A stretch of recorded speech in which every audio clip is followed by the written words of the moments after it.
রাসূলুল্লাহ সাল্লাল্লাহু আলাইহি ওয়াসাল্লাম বলেছেন, দুটি পাপের শাস্তি আল্লাহ সুবহানাহু ওয়া তাআলা আখিরাতের পাশাপাশি দুনিয়াও দিয়ে থাকেন, আর সেটা হলো জুলুম ও আত্মীয়তার সম্পর্ক ছিন্ন করার শাস্তি। এটি তিরমিজি শরীফের হাদিস, আমি বানিয়ে বলছি না। মাজলুম যারা, নিপীড়িত যারা, এদের দোয়া কখনো ব্যর্থ হয় না। এই পৃথিবীতে জুলুম অত্যাচারের শাস্তি না পেয়ে কেউ মৃত্যুবরণ করে না। পৃথিবীর ইতিহাসে এমন কোনো জালেম নেই যে জুলুম করেছে কিন্তু সে পৃথিবীতে পার পেয়ে গিয়েছে, এমন কোনো রেকর্ড নেই।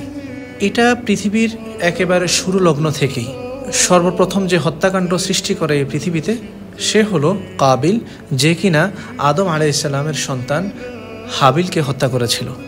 তো হত্যাযজ্ঞের শুরুটা হয় সেখান থেকে, এবং আল্লাহ তাআলা ওই যে সে জুলুম করেছে কাবিল, আল্লাহ তাআলা তাকে ছেড়ে দেননি। আল্লাহ তাআলা তাকে এই পৃথিবীতে তার গোমর ফাঁস করেছেন এবং তাকে নেস্তনাবুদ করেছেন। আর এই জালিম যারা, জালিম সরকার হোক কিংবা জালিম কোনো ব্যক্তি হোক, তাদের শাস্তি শুধুমাত্র পৃথিবী পর্যন্তই সীমাবদ্ধ না, বরং মৃত্যু পরবর্তী যে কবরের জিন্দিগি আছে, আখিরাতের যে জিন্দিগি রয়েছে, সেখানে তো তাদের শাস্তি অবধারিত। সামান্য একটা আন্দোলনের ঘটনাকে কেন্দ্র করে বিভিন্ন বাহিনী বাঁধ ভাঙ্গা জোয়ারের মতো নিরপরাধ শিক্ষার্থী, আমার যে সমস্ত ভাই আছেন, বোনেরা আছেন, তাদের উপর, জনসাধারণ, শ্রমজীবী ও গণমানুষের উপর যেভাবে হামলে পড়েছে, আমরা বিদেশের মাটিতে বসে দেশের সীমিত সংখ্যক কিছু সংবাদ মাধ্যমের খবর দেখে যতটুকু আমরা জানতে পারি, এই বাংলার জমিনের ইতিহাসে অত্যন্ত ভয়াবহ একটি হত্যাযজ্ঞ এটি। এমন ন্যাক্কারজনক রক্তক্ষরণ এবং গণমানুষ বিরোধী এবং অকল্পনীয় যে হত্যাকাণ্ড দেশকে সর্বভাবে কলঙ্কিত করেছে, এতে কোনো সন্দেহ নেই। আমরা খুব দোয়া করছি এবং আমাদের সাধ্য অনুযায়ী নিজেদের পক্ষ থেকে যতটুকু করার সম্ভব আমরা আমাদের পক্ষ থেকে সর্বাত্মক চেষ্টা করে যাচ্ছি, এবং আমরা আমাদের অন্তরের অন্তঃস্থল থেকে পুঙ্খানুপুঙ্খানু এর বিচার আল্লাহ তাআলার কাছে চাচ্ছি, এবং আন্দোলনকারী ও নিপীড়িতদের জন্য নিজেদের পক্ষ থেকে যতটুকু সম্ভব দোয়া করছি।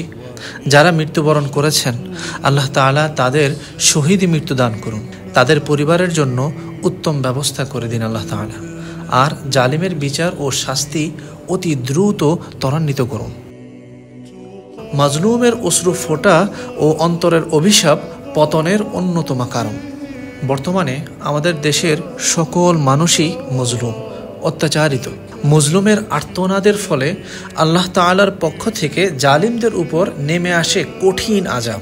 শুধু একটু অপেক্ষা করুন, আমাদেরকে একটু অপেক্ষা করতে হবে। রাসূলুল্লাহ সাল্লাল্লাহু আলাইহি ওয়াসাল্লাম আরও বলেন, 3 ব্যক্তির দোয়া আল্লাহ তাআলার কাছ থেকে ফেরত আসে না। এক হলো ইফতারের সময় রোজাদারের দোয়া, 2 নম্বরে হলো ন্যায়পরায়ণ শাসকের দোয়া, আর 3 নম্বরে হলো মজলুমের দোয়া। আল্লাহ তাআলা তাদের দোয়া মেঘমালার উপরে তুলে নেন এবং তার জন্য আসমানের দরজাগুলোকে খুলে দেন। রব্বুল আলামিন বলেন, আমার সম্মানের শপথ, কিছুটা বিলম্ব হলেও আমি তোমাকে অবশ্যই সাহায্য করব।